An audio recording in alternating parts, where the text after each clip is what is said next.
President Kumaratunga had been advocating peace well before she got into power, and when she came into power she did try to establish some agreement with the LTTE. We requested the government of Sri Lanka to lift the economic embargo on our people and to address their urgent humanitarian problems. But the Sri Lanka government insisted that they should start talks on the core issues, on the fundamental problems of the ethnic question. So there was differences of opinion. We tried to talk with the Tigers for 8 months. There was a truce and we were talking with them. We lifted all the economic blockades which were put in by the last government, and they are still lifted. And they broke the truce and started fighting again for no known reason yet. The war now resumed more intensely than ever. In 1995, government troops occupied the Tiger stronghold Jaffna.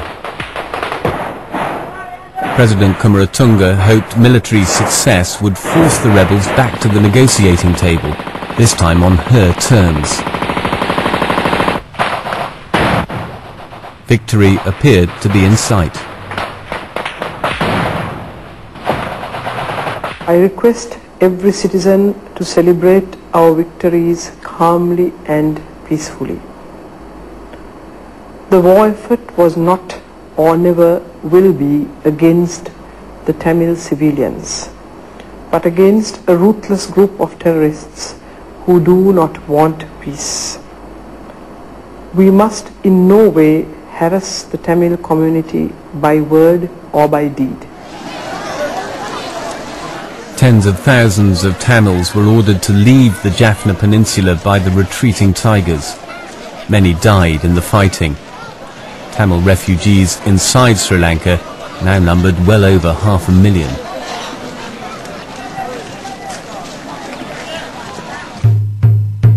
The Tigers struck back. One of the worst attacks, the bombing of the central bank in Colombo.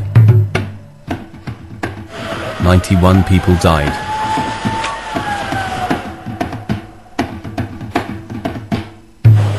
Outgunned on the battlefield, the Tigers resorted to guerrilla warfare and suicide attacks.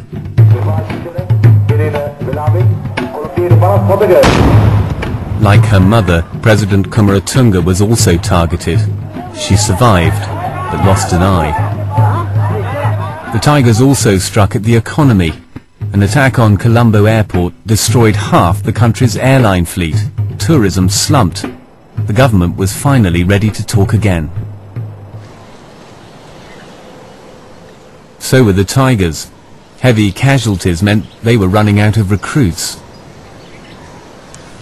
Outside forces once more played a crucial role. In the aftershock of 9/11, Britain and America finally labelled the LTTE a terrorist organisation. I think what led the LTT into accepting that they need to negotiate was 9/11 and the subsequent war on terror. And they felt that if this war of terror was extended, that they would themselves be caught up in it. Long isolated from the outside world, the Tigers now realised they had to emerge from their hideouts. The rebel leader Prabhakaran gave an unprecedented media conference in the middle of the jungle. It was, he said, time for serious negotiations. We have impressed upon the international community that we are seriously and sincerely committed to peace, and we were prepared to negotiate with the government to arrive at a political settlement. At the first talks in 7 years, the Tigers dropped their demand for a separate state.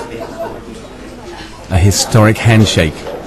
Agreement in principle on a federal state. Power sharing between Sinhalese and Tamils.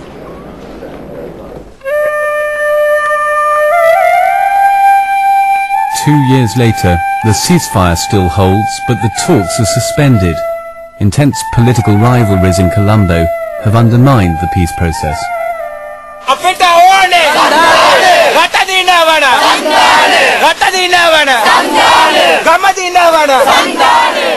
Having called fresh elections, the President strengthened her position by forging an alliance with none other than the JVP. Still vociferously anti-Tamil, the Maoists have renounced violence and are trying out a new tactic instead: power through the ballot box.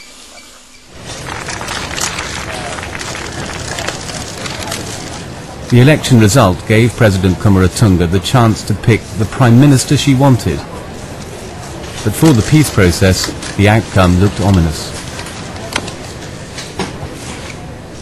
Because of the election results, Sri Lanka is in for a very uncertain time, because without a party with a clear majority in Parliament, it's very difficult to push forward any reforms.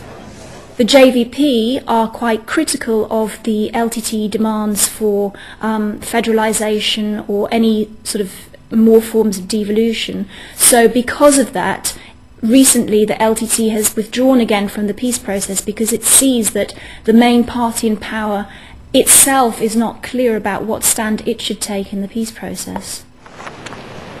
Several months have gone by since the elections. The Tigers say they won't resume talks until the government changes the agenda. LTT's position is that the talks must go stage by stage, and the first stage should be to address the urgent humanitarian needs of the people. So we want the interim government proposal followed by talks on a permanent settlement. In regard to the interim administration, their proposals, if you look at them, they have the trappings of a state, and no responsible Sri Lankan government can possibly accede to those proposals. But in fairness to Sri Lankan government, I must say that the President has been prepared to look upon them as their maximalist approach and to discuss them as a precursor to the main settlement itself. A couple of weeks ago, another ominous development.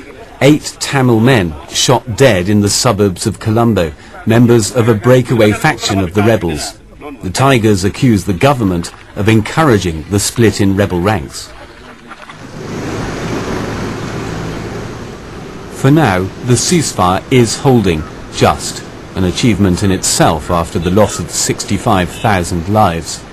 But with talks suspended indefinitely, the threat of a return to war hangs heavily over the people of Sri Lanka. Ordinary people in Sri Lanka are principally victims of this whole nasty process.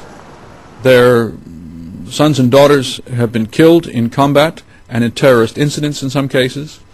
The economy has been more or less wrecked. A very promising economy has been wrecked by the need for defense expenditure by the government and the need on the Tiger side to appropriate resources to wage the conflict. The election results clearly demonstrate a preference for an end to this, for an accommodation, for a negotiated settlement of some description on both sides. So I think the majority of the people of Sri Lanka have a reasonably constructive attitude towards this, but they are all trapped in this unpleasant mess.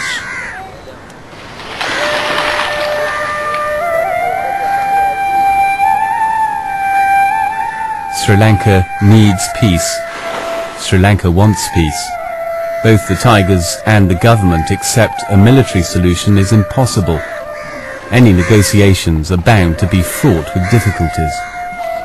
But unless the island's political leaders can put aside their prejudices and their power struggles, they run the risk of condemning their people to a conflict without end.